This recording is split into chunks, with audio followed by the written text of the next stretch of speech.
The morning I found a backhoe ripping through my grandfather's pecan grove, trees he planted the year I was born, I knew the Ridgecrest HOA had just made the biggest mistake of their lives. 6 a.m. diesel fumes mixing with torn earth, the hydraulic screech of machinery murdering 40-year-old wood, a foreman in a hard hat waving a permit signed by Veronica Ashworth, HOA president, real estate agent, and the kind of woman who calls a $900,000 ranch an eyesore. They were installing a drainage pipeline. 48 inches of corrugated steel straight across my land, dumping their golf course runoff into the creek where my cattle drink. My compensation, $8,000, non-negotiable. Veronica thought I was just another old rancher she could steamroll. She had no idea I'd been playing a longer game than she could imagine. Here's my question for you. What would you do if someone built on your property without asking? And where are you watching this from? Drop your location below. I need to know I'm not alone in this fight. My name is Cole Brennan, 54, third-generation rancher, and if you ask my wife Shauna, too stubborn to quit anything. These 80 acres? My grandfather Emmett bought them in 1957 with his Korea discharge pay. $9,000 cash for what everyone called worthless scrubland. He spent 30 years turning dirt into legacy, digging wells, planting pecans, stringing fence in heat that'd kill a horse. On my 25th birthday, he handed me the deed and said, "Don't let anyone take this from you. I run 40 head of Angus. Keep bees. The land's paid for. Shauna teaches 4th grade. Our daughter Mariah just finished vet school. First Brennan with a doctorate. We're not rich, but we're not desperate. Remember that. Here's what nobody knows. 15 years ago, during the worst drought this county had seen, I bought a failing water utility called Clearwater Solutions, paid $340,000, registered it under Emmett Holdings, LLC, hired a manager to run it. I'm a ghost owner. No public records. No press. Why? Because in Texas, water isn't a commodity, it's power. And Clearwater now services 14 towns, including Ridgecrest. But let's rewind. 5 years ago, a developer built Ridgecrest Estates. 350 homes, golf course, spa, the kind of place where retirees play weekend cowboy. Houses sold before foundations were poured, the HOA formed instantly. Veronica Ashworth, real estate agent, early investor, professional queen bee, crowned herself president. Veronica wears $1,000 boots and drives a Range Rover with plates reading "Sold It." She uses words like optics and calls my ranch rustic the way you'd say condemned. Within 6 months, she lobbied the county to rezone land around Ridgecrest. Her target? My 80 acres. She wanted Phase 2 expansion, luxury homes, boutique hotel, winery, 3 offers. First, $600,000. More than fair for land this quaint. I said no. Second, $750,000. She brought blueprints. Think of your legacy, Cole. Your grandfather would want you to be practical. I said no. Third, $500,000. Take it or leave it. Property values are dropping. I said no. That's when the gloves came off. 6 months ago, Ridgecrest commissioned a drainage study. Their engineer, paid by Veronica, declared my creek the only viable outlet for their stormwater runoff. The county granted them a permit under public necessity. They'd install a 48-inch pipe across 600 feet of my land. Compensation, $8,000. I called Buck Hollister, county commissioner, old friend. He pulled me aside at the courthouse, voice low. "Cole, Veronica's got the new county attorney wrapped. He rubber-stamped this without reading it. Legally, it's garbage, but fighting means lawyers you can't afford. 2-year fight, minimum." His office smelled like burnt coffee and regret. His handshake was damp. I did the math. Lawyer retainer, 15 grand. Court costs could hit 50,000. I took the 8,000, signed the easement, but I photographed everything. Permits, survey stakes, emails, GPS coordinates, timestamps. Because Grandpa Emmett taught me pick your battles, but when you pick one, end it. At the signing, Veronica handed me the check, lips curling. "I'm sure you'll spend this more wisely than you maintain that barn, though I suppose people like you are just built differently." She let the pause linger, just long enough to make it sting. I folded the check, smiled. "Appreciate your concern, Veronica." That night, I watched their crew work under floodlights. Machinery chewing through soil, the beep, beep, beep of reversing trucks, the acrid smell of diesel mixing with torn mesquite roots. Shauna brought me a beer. "It's just drainage, honey, not worth a heart attack." I nodded, but my jaw was tight, because I wasn't angry. I was planning, and Veronica had just given me every reason I needed. A week after the pipeline went live, my cattle stopped drinking from the creek. Not slowly, not gradually. They just refused. 40 head of Angus standing 10 feet from water they'd used their entire lives, bellowing like something was wrong. If you've never raised cattle, let me tell you, when they won't drink, you've got maybe 48 hours before you're looking at serious problems. Dehydration, kidney stress, weight loss. I grabbed a sample jar and drove to the county extension office. The water tech ran the tests while I waited. Took 20 minutes. When he came back, his face told me everything. Your pH spiked to 8.4.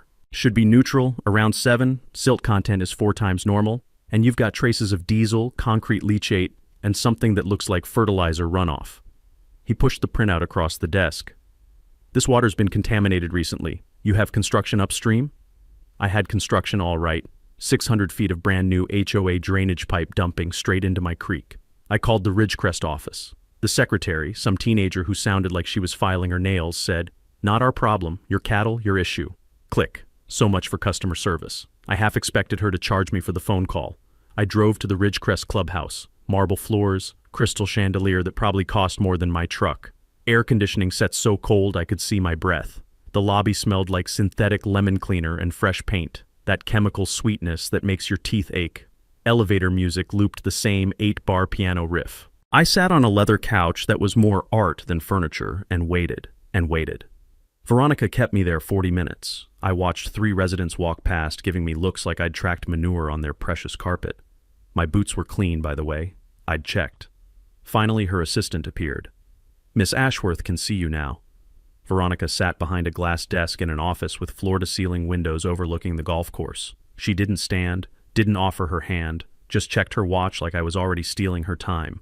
I laid out the water test results, explained the contamination, asked politely for remediation, a settling pond, basic filtration, anything. She barely glanced at the paperwork. "Our engineer certified that pipeline as environmentally neutral. If your creek is dirty, maybe your cattle are the problem. Have you considered your herd might be overgrazing, stirring up sediment?" I kept my voice level. "Ma'am, I'm asking you to do the right thing. Your runoff is poisoning my water." She smiled, the kind of smile that makes you want to check if your wallet's still in your pocket. "Mr. Brennan, Ridgecrest represents $140 million in property value. Your ranch generous estimate might be worth $800,000. The county agrees our needs outweigh yours." She stood, walked to the window, hands clasped behind her back. "If you don't like it, sue us." She glanced over her shoulder. "Oh, wait, you can't afford to." I left without another word, drove home, sat at my kitchen table with a bottle of aspirin and every document related to that pipeline. Grandpa Emmett's voice echoed in my head. "Pick your battles, but when you pick one, end it." I pulled out my phone, texted Darnell, my Clearwater manager. "Pull the Ridgecrest file. I need to read every word of their contract." He replied in 30 seconds. "Trouble?" I typed back. "Opportunity." The contract arrived in my email an hour later. 20-year water supply agreement, standard rates, but buried in page 17, clause 7B, rate adjustment provision. If a customer violates environmental covenants or causes contamination upstream of utility sources, the provider can escalate rates up to 300%. Right below it, clause 9C, breach remediation. The utility can mandate corrective action at customer expense. Translation: if they're poisoning the watershed, I can make them pay to fix it, or cut their water entirely. Here's your first knowledge nugget, folks. When you sign a utility contract, read every clause, especially the boring ones about environmental compliance. Those paragraphs aren't just legal mumbo-jumbo. They're leverage. The takeaway: contracts aren't just rules, they're weapons. You just have to know where to aim. I didn't tell Veronica. Not yet. Instead, I bought 4 trail cameras and installed them along the pipeline route. Camouflaged them in mesquite brush, positioned to cover the access hatches. I wanted proof. For 3 days, I checked that footage obsessively, drinking too much coffee and not enough sleep. On day 4, I hit gold. Ridgecrest lawn crews and HOA-branded trucks, opening pipeline access hatches and dumping grass clippings, pool backwash, and landscape fertilizer straight into the pipe. Not stormwater, waste. Illegal waste. See, dumping organic matter and chemicals into a drainage system that feeds a watershed? That violates the Clean Water Act, federal law.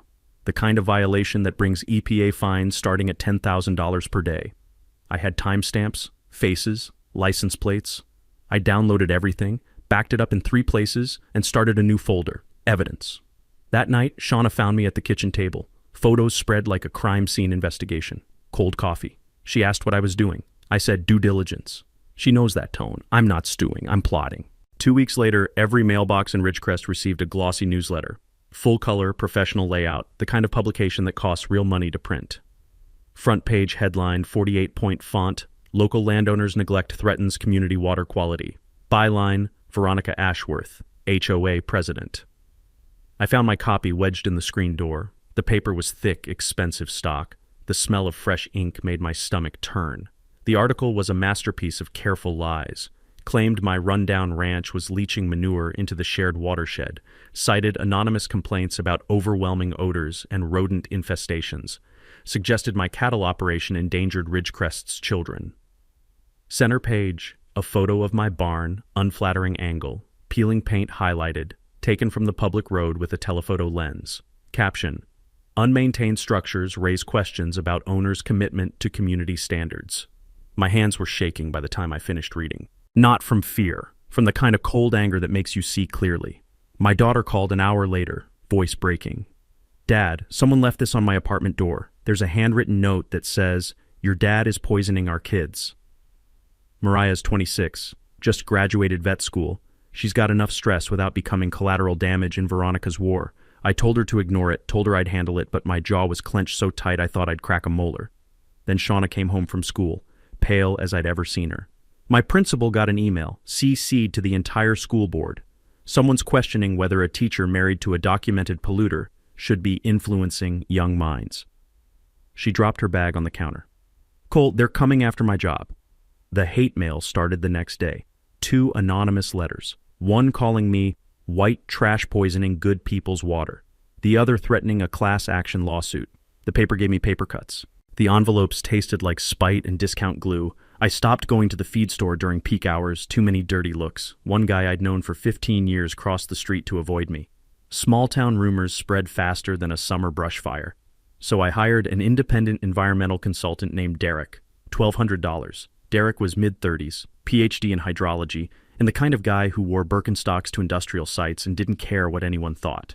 He spent 2 days testing my land, the creek above the pipeline, below the pipeline, and Ridgecrest's runoff directly. His report came back in 10 days, 30 pages of science. Executive summary on page 2. Brennan property is in full environmental compliance. Contamination originates from Ridgecrest HOA drainage system. Violations include unpermitted discharge of chemical fertilizers, pool chlorination byproducts, and hydrocarbon residue.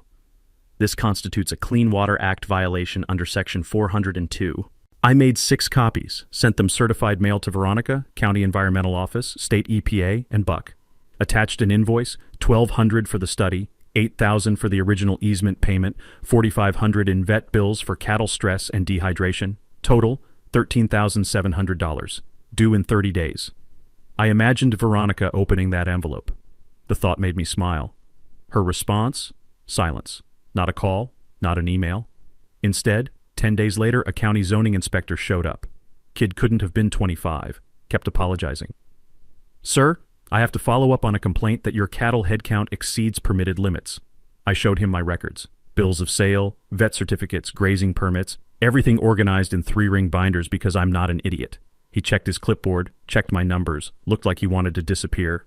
Mr. Brennan, this seems retaliatory, but I have to log it anyway. Procedure, I nodded. Didn't make it easy for him. Tell your boss I said hello. That night, I pulled up Clearwater's customer database.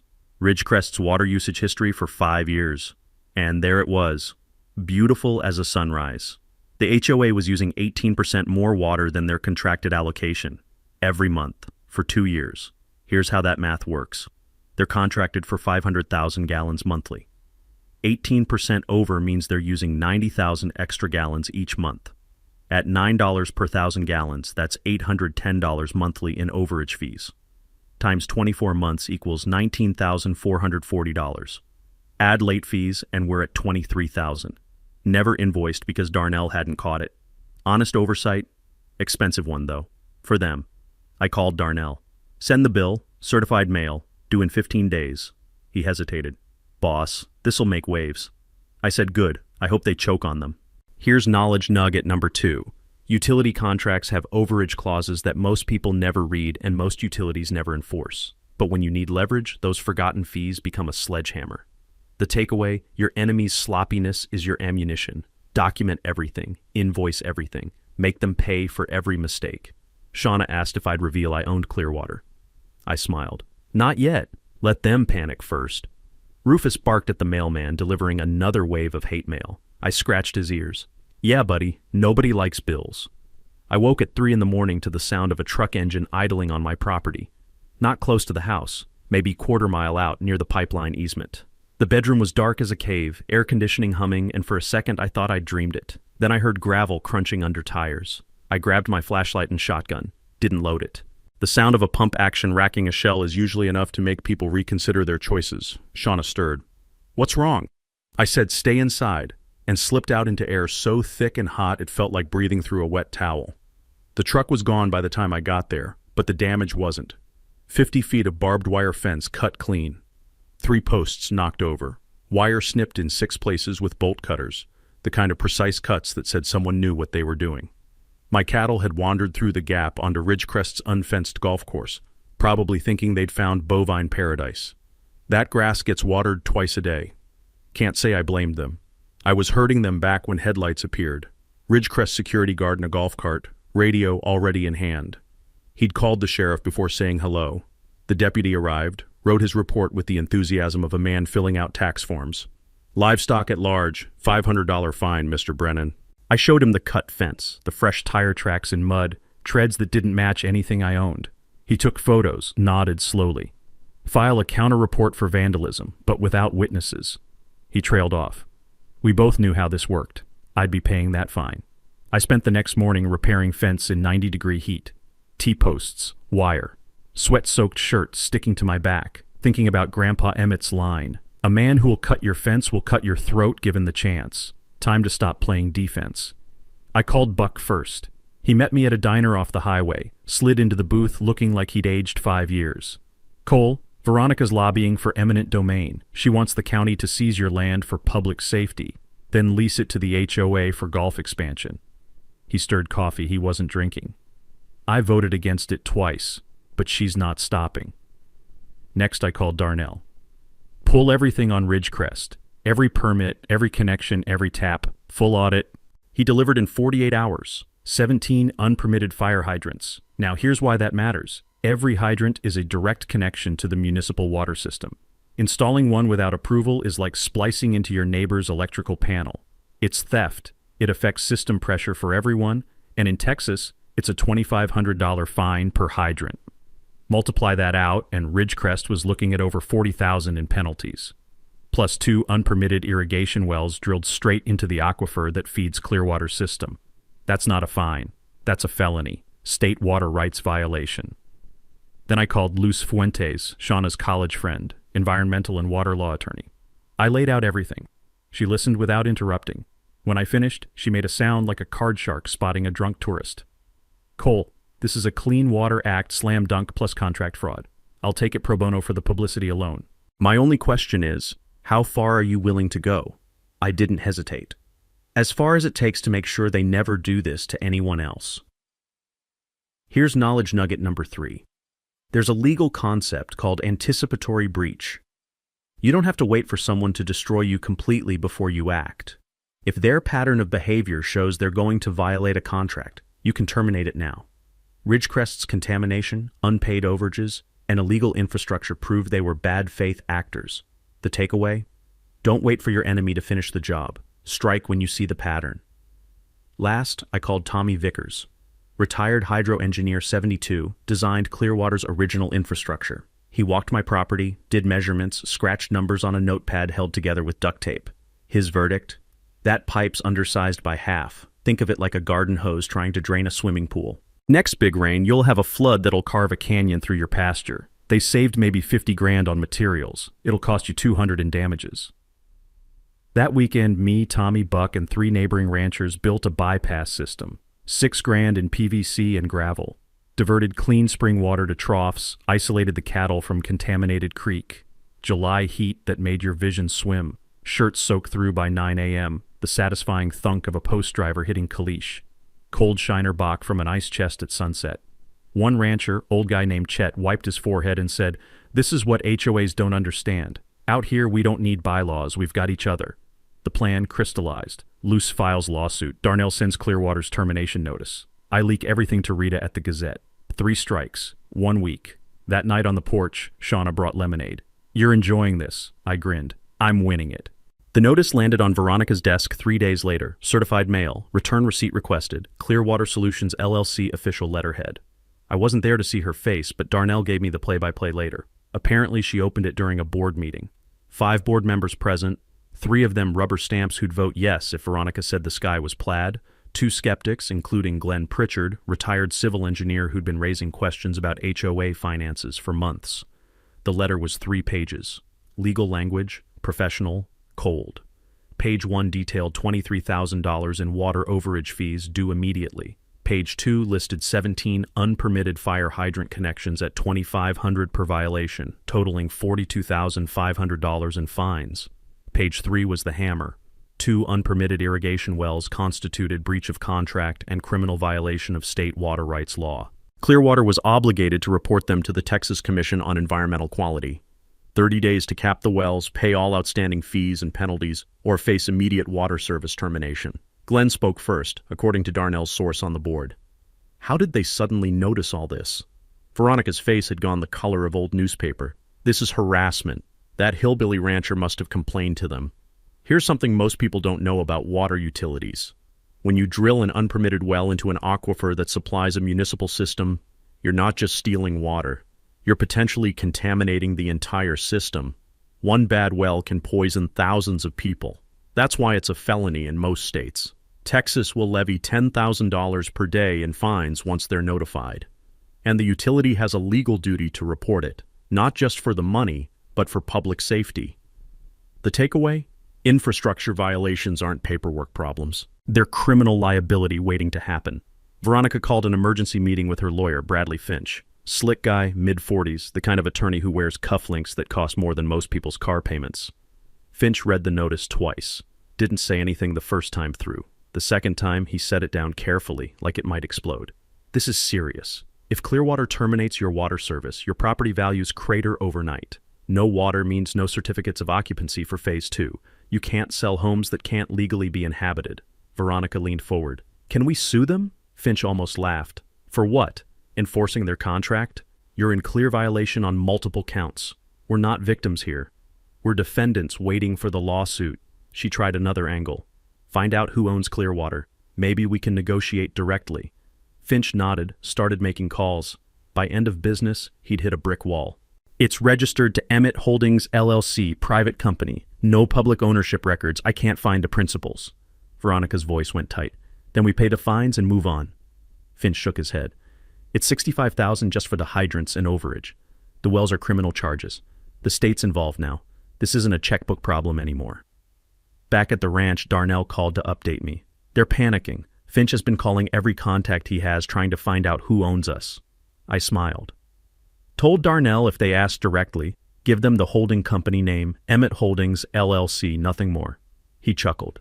"You want them scared." I said, "I want them aware that actions have consequences." That night, the Ridgecrest neighborhood Facebook group lit up. Someone posted, "Is our water getting shut off?" 300 comments in an hour, rumors spreading like mesquite fire. One resident posted, "Maybe we shouldn't have pissed off the rancher." Veronica deleted the comment within 5 minutes. Banned the user. But you can't delete fear. It was already spreading, and I was just getting started. Luce filed the lawsuit on a Tuesday morning. Brennan versus Ridgecrest Homeowners Association, County Civil Court. The claims read like a greatest hits of property law violations. Trespass, nuisance, defamation, negligence, breach of easement terms, and my personal favorite, intentional infliction of emotional distress. We were seeking $150,000 in damages, an injunction to remove the pipeline, full restoration of my land by certified environmental contractors, and legal fees. Luce's strategy was simple and brutal. "We don't need to win fast, Cole. We need to hurt them. Discovery will expose every dirty email, every shady board vote, every lie Veronica told. If she discussed sabotaging your fence or smearing you in writing, that's evidence of malice. In Texas, malice triples damages. Here's knowledge nugget number 4, and this one's gold. In legal discovery, you can subpoena emails, text messages, and and board meeting minutes.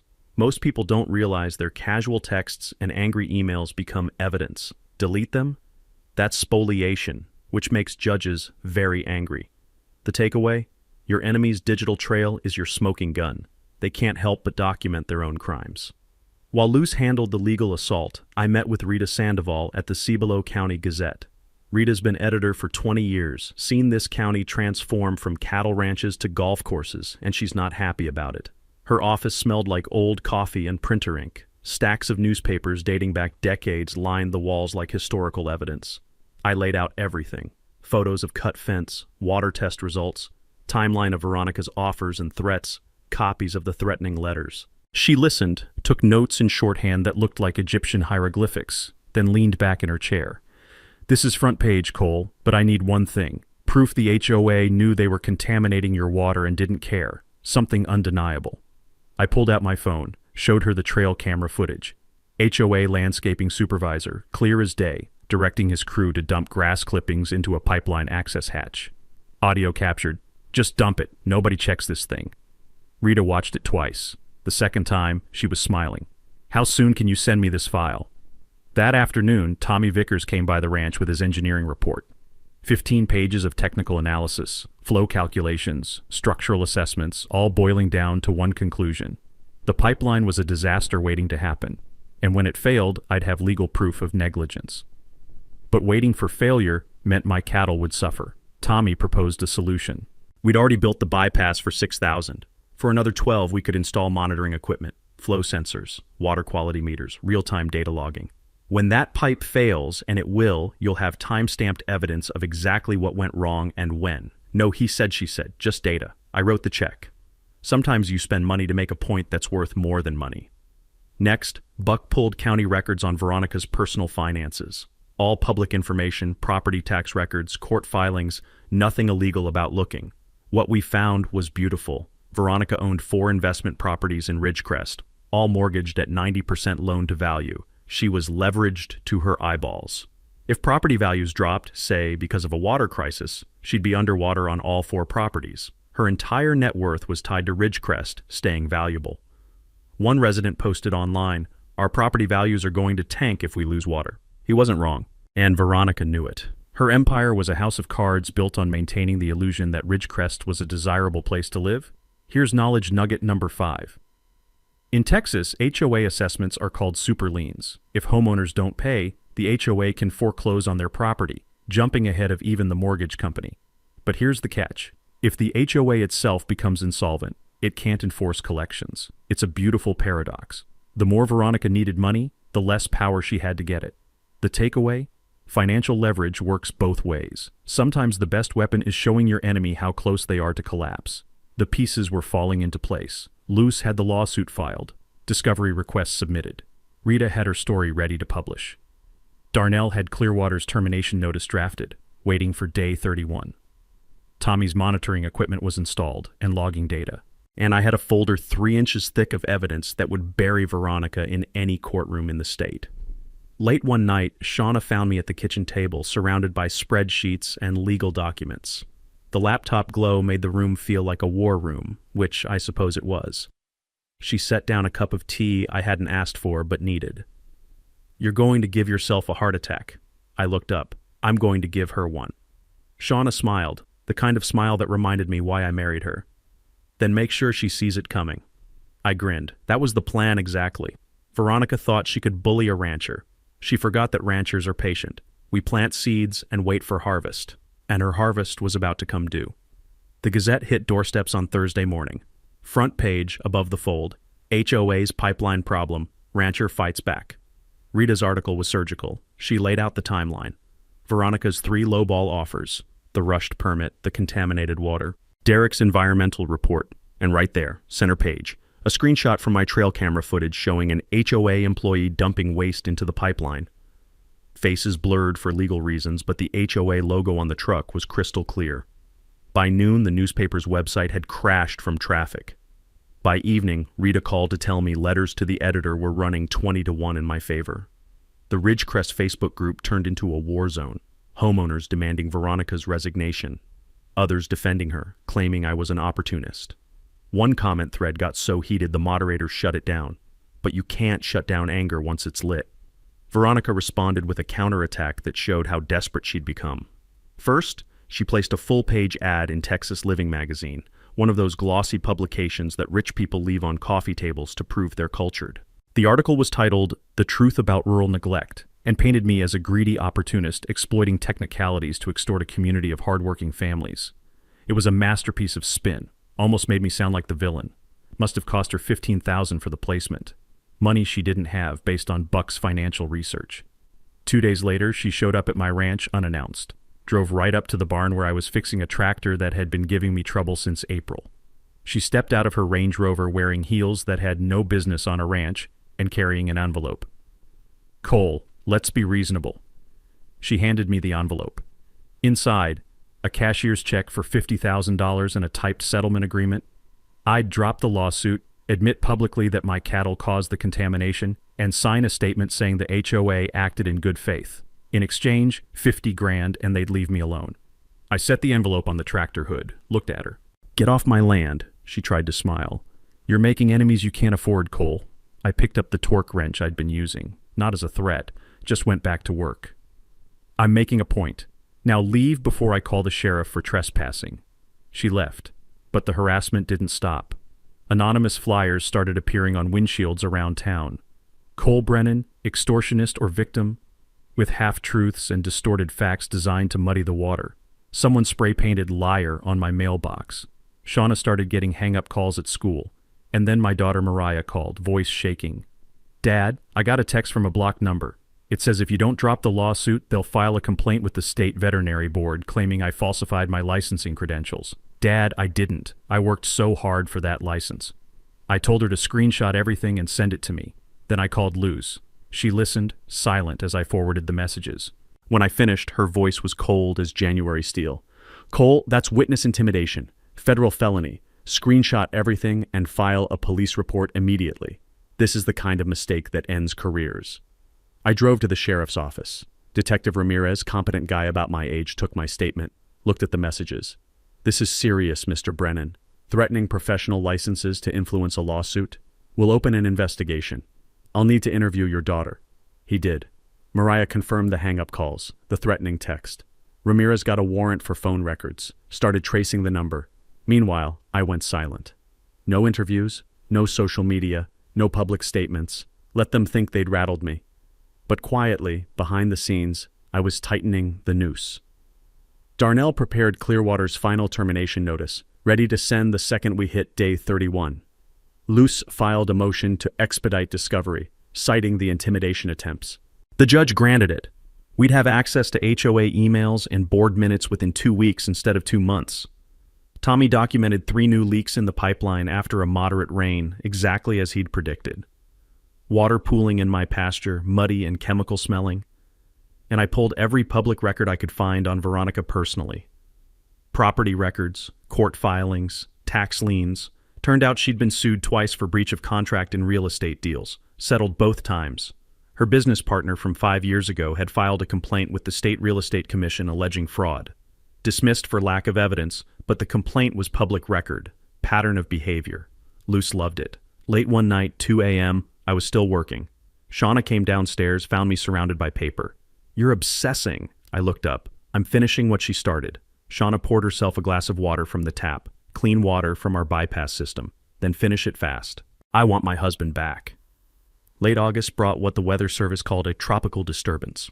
What we called it was 9 inches of rain in 18 hours. The kind of storm that turns dry creek beds into rivers and tests every piece of infrastructure you've got. I spent the first 12 hours watching weather radar and checking the bypass system Tommy and I had built. It held. Our cattle had clean water. They were safe. But I knew that pipeline was about to prove Tommy's predictions right. It failed at 2 in the morning. I heard it from the house, a sound like thunder but wrong, too sustained, too liquid. By the time I got there with a flashlight, 3 sections of that undersized pipe had burst. Water was pouring through the breaks, not just rainwater, but everything Ridgecrest had been dumping into that system for months. The runoff was gray-brown, smelled like chemicals and sewage, and it was flooding 12 acres of my lower pasture. The hay crop I'd been growing was underwater, The fence line we'd repaired after the sabotage was washing out again. I stood there in the rain watching thousands of dollars in damage accumulate by the minute, and I felt something I hadn't felt in months. Relief. Because now I had undeniable proof. I called Tommy, 3 a.m., didn't care. It failed, exactly like you said. He was at my ranch by sunrise with his drone. We documented everything. Aerial footage of the flood, close-ups of the burst pipe sections, water samples showing contamination levels that would make an EPA inspector weep. Tommy's equipment had logged the whole event.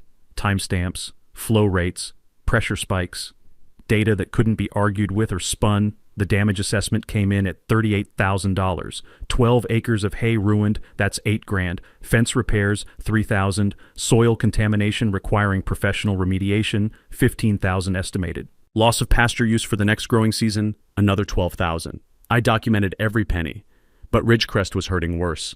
The pipe failure had caused a pressure drop in their main water line. 60 homes lost water completely. Another 100 had brown water trickling from taps. For 36 hours, Ridgecrest residents were boiling water or buying it by the gallon at the grocery store. The HOA called an emergency meeting. Every seat filled. Homeowners screaming. One guy stood up and yelled, "We pay $900 a month in HOA fees and we don't have drinking water." Glenn Pritchard, the skeptical board member, moved to fire Veronica as president, hire an independent engineer to assess all infrastructure, and settle with me immediately. The vote was 3-2. Veronica's rubber stamps blocked it. Glenn resigned from the board on the spot, walked straight to the Gazette office, and gave Rita an interview. This HOA is corrupt and incompetent. I can't be part of it anymore. Veronica, cornered and desperate, made her final mistake. She contacted the county attorney, the same one who'd rubber-stamped the original permit, and lobbied for an eminent domain action against my ranch. Called it a public safety issue, claimed the contaminated water and unreliable access endangered emergency services. The county attorney, who'd already received copies of the EPA complaint about Ridgecrest, told her no. Actually, according to Buck, who overheard it, he told her, "You're radioactive. Don't call me again." So she went to the original developer who'd built Ridgecrest, pitched him on buying my land, promised she'd smooth the zoning if he'd handle the acquisition. The developer, a shrewd businessman who hadn't gotten rich by making stupid bets, said, "Veronica, you've got lawsuits, EPA violations, and a rancher who clearly knows what he's doing. I'm not touching this with a 10-foot pole." She was out of moves, out of allies, out of options, and I was about to make sure she knew it. Luce filed an amended complaint adding the flood damage. $26,000 in direct costs, plus punitive damages for reckless endangerment. We now had video evidence of negligent infrastructure causing quantifiable harm. The kind of evidence that makes insurance companies settle fast to avoid trial. Darnell confirmed that Ridgecrest still hadn't cured their contract violations. Day 29 of 30. Tomorrow, Clearwater would send the termination notice, and their water would be cut off within 72 hours unless they paid every penny and fixed every violation, which they couldn't do because they didn't have the money or the time. I scheduled a town hall meeting at the county courthouse, open to the public. Topic: water rights and community accountability. Sent invitations to every county commissioner, the EPA regional officer, Rita, and every other journalist in the county, and every single Ridgecrest homeowner. 200 seats in that meeting room. I expected maybe 70 people. By day of, we had a waiting list. Shauna asked me the night before what I was going to do. I smiled, told her the truth. Justice. The county courthouse meeting room was built for 200 people. By 6:30, 15 minutes before start time, there were 240 crammed inside and another 50 standing in the hallway. The fluorescent lights buzzed overhead. The room smelled like old wood, nervous sweat, and the kind of anticipation you get before a storm breaks. Metal chairs scraped on linoleum. People whispered. Phones recorded. This wasn't just a meeting. It was an event. I sat in the back row. Baseball cap, jeans, flannel shirt, just another rancher. Veronica sat front row with Bradley Finch, her lawyer, both of them wearing expressions like they were facing a firing squad. She kept checking her phone, maybe hoping for a miracle or an escape route. Neither was coming. Buck Hollister, county commissioner, served as moderator. He opened with the basics. "We're here to address the ongoing dispute between Mr. Cole Brennan and Ridgecrest Homeowners Association. This is a public forum. Everyone will get a chance to speak." Luce went first, stood at the podium with a confidence that made the room go silent.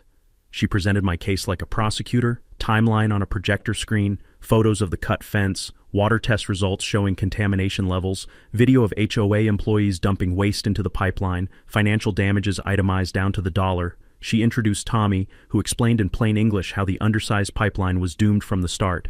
This wasn't an accident, this was negligence. Saving money on materials cost Mr. Brennan $38,000 in flood damage. It cost Ridgecrest residents their water for 36 hours, and it violated state and federal environmental law, the audience murmured. Several Ridgecrest homeowners looked shocked, like they'd been kept in the dark, which they had been. Luce continued. Mr. Brennan asked the HOA to do the right thing, fix the contamination, pay for damages. They responded by smearing his name, threatening his family, and sabotaging his property. We have evidence of all of it. Then Carla Jennings from the EPA stood. Stern woman, mid-50s, the kind of government employee who doesn't smile at work because work is serious. The state has opened an investigation into unpermitted discharges and illegal well drilling at Ridgecrest. Potential fines exceed $200,000. Criminal charges are being considered. Now Veronica stood, pushed past Finch's attempt to stop her, and grabbed the microphone. This is a witch hunt. Mr. Brennan has sabotaged our community from day one. He's using technicalities to extort hardworking families who just want to live in peace. A homeowner in the audience shouted, "You told us the pipeline was safe." Another voice, "My basement flooded and you haven't answered one email." Veronica tried to continue. "The HOA has limited funds and—" Glenn Pritchard, the former board member, stood up. "Limited funds? You spent $80,000 on legal fees fighting a rancher instead of fixing infrastructure that was broken from day one." The room erupted in applause. Veronica's face went red. Finch pulled her back to her seat. That's when I stood, walked to the podium. The room went dead quiet. You could have heard a pin drop on carpet. I looked at Veronica, then at the crowd. I want to clarify a few things. First, I never asked for a fight. I asked for fairness. I was ignored. Second, Mrs. Ashworth has claimed repeatedly that I'm powerless to stop Ridgecrest's expansion, that I should accept being steamrolled because I'm just a rancher. I paused, let it settle. She was wrong. I pulled a document from my jacket. This is the ownership registration for Clearwater Solutions, LLC, the water utility that services Ridgecrest and 13 other municipalities in this county. Another pause. I could see people leaning forward. I am the sole owner, have been for 15 years.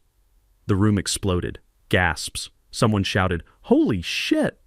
Another person laughed in disbelief. Veronica's face went from red to white in about 2 seconds. I kept going. Tomorrow, if Ridgecrest HOA has not cured its contract violations, Clearwater will terminate water service under Breach Remediation Clause 11C. Your homes will be legally uninhabitable until a new provider is secured. Given your EPA violations, that could take months. Property values will collapse. Phase 2 will die. Everything Veronica built will evaporate. A homeowner shouted, "You can't do that." I looked at him. I can. I don't want to. But Mrs. Ashworth has left me no choice. I turned back to Veronica. You thought I was just a rancher. You forgot ranchers survive by controlling what matters. Around here, that's water. Luce stood.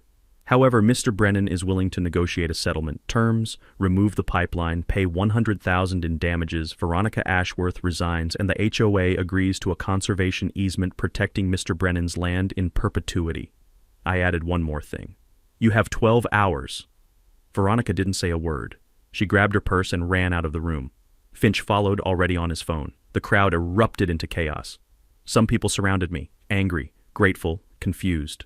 One older man shook my hand. You played the long game, son. I nodded. I played the only game I had. Detective Ramirez approached. Mr. Brennan, we traced those intimidation texts. Warrants being issued tomorrow. I thanked him. Walked out into the night air. It smelled like rain coming. Clean rain this time. 8 a.m. the next morning, Bradley Finch called Luce, agreed to every term. Veronica resigned effective immediately, announced via a terse email to the HOA board with no explanation. Turns out Detective Ramirez's investigation had traced the witness intimidation texts to a burner phone purchased on Veronica's credit card. She was facing criminal charges, her real estate license was under review, and her 4 investment properties were being quietly listed for sale before the banks could foreclose. Sometimes karma doesn't need help, it just needs time. The new HOA board, with Glenn elected president, signed the settlement within 48 hours. The pipeline would be removed within 60 days. My land restored by a certified environmental contractor at HOA expense. $100,000 paid, funded by an emergency loan the HOA had to take at brutal interest rates. The conservation easement was recorded with the county, ensuring my 80 acres could never be developed, and Clearwater's contract was amended. I lowered their base rate as a gesture of goodwill, but added strict compliance monitoring. One more violation, and they'd be buying water from a utility 2 counties over at triple the cost. 3 weeks later, we threw a pipeline removal party at the ranch. 50 people showed up, neighbors, allies, even a few Ridgecrest residents who'd supported me from the start. We barbecued brisket that I'd been smoking since 5 a.m. Kids played in the creek, which was finally clean and flowing clear.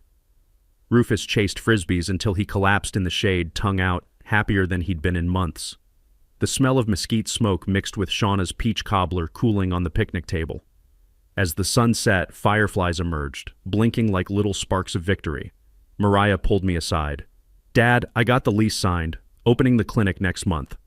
I'd given her $50,000 from the settlement to fund her veterinary practice in town. She'd been trying to secure investors for a year. Now she didn't need them. "Grandfather would be proud," she said. I smiled. "He'd say we're just taking care of our own." Buck found me by the creek, handed me a beer.